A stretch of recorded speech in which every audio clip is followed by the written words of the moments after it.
The first book of Moses, called Genesis chapter 14, reading from the King James Version of the Bible. And it came to pass in the days of Amraphel king of Shinar, Arioch king of Ellasar, Chedorlaomer king of Elam, and Tidal king of nations, that these made war with Bera king of Sodom, and with Birsha king of Gomorrah, Shinab king of Admah, and Shemeber king of Zeboiim, and the king of Bela, which is Zoar. All these were joined together in the vale of Siddim, which is the salt sea. 12 years they served Chedorlaomer, and in the 13th year they rebelled. And in the 14th year came Chedorlaomer, and the kings that were with him, and smote the Rephaims in Ashteroth Karnaim, and the Zuzims in Ham, and the Emins in Shaveh Kiriathaim, and the Horites in their Mount Seir unto Elparan, which is by the wilderness. And they returned, and came to En-mishpat, which is Kadesh, and smote all the country of the Amalekites, and also the Amorites, that dwelt in Hazazontamar. And there went out the king of Sodom, and the king of Gomorrah, and the king of Admah, and the king of Zeboiim, and the king of Bela, the same is Zoar.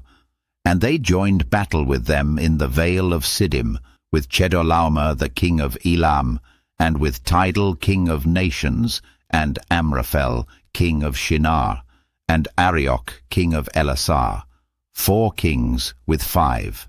And the vale of Siddim was full of slime pits, and the kings of Sodom and Gomorrah fled and fell there, and they that remained fled to the mountain. And they took all the goods of Sodom and Gomorrah, and all their victuals, and went their way. And they took Lot, Abram's brother's son, who dwelt in Sodom, and his goods, and departed. And there came one that had escaped, and told Abram the Hebrew, for he dwelt in the plain of Mamre the Amorite, brother of Eshcol, and brother of Anna, and these were confederate with Abram. And when Abram heard that his brother was taken captive, he armed his trained servants, born in his own house, 318, and pursued them unto Dan. And he divided himself against them, he and his servants, by night, and smote them, and pursued them unto Hobah, which is on the left hand of Damascus.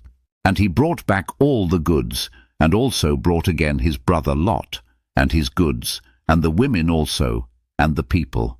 And the king of Sodom went out to meet him after his return from the slaughter of Chedorlaomer, and of the kings that were with him, at the valley of Shaveh, which is the king's dale. And Melchizedek king of Salem brought forth bread and wine, and he was the priest of the Most High God. And he blessed him and said, Blessed be Abram of the Most High God, possessor of heaven and earth. And blessed be the Most High God, which hath delivered thine enemies into thy hand. And he gave him tithes of all. And the king of Sodom said unto Abram, Give me the persons, and take the goods to thyself. And Abram said to the king of Sodom, I have lift up mine hand unto the Lord, the Most High God, the possessor of heaven and earth, that I will not take from a thread even to a shoe latchet, and that I will not take anything that is thine, lest thou shouldest say, I have made Abram rich, save only that which the young men have eaten, and the portion of the men which went with me, Aner, Eshcol, and Mamre. Let them take their portion. This concludes the first book of Moses, called Genesis chapter 14. God bless you with love and abundance.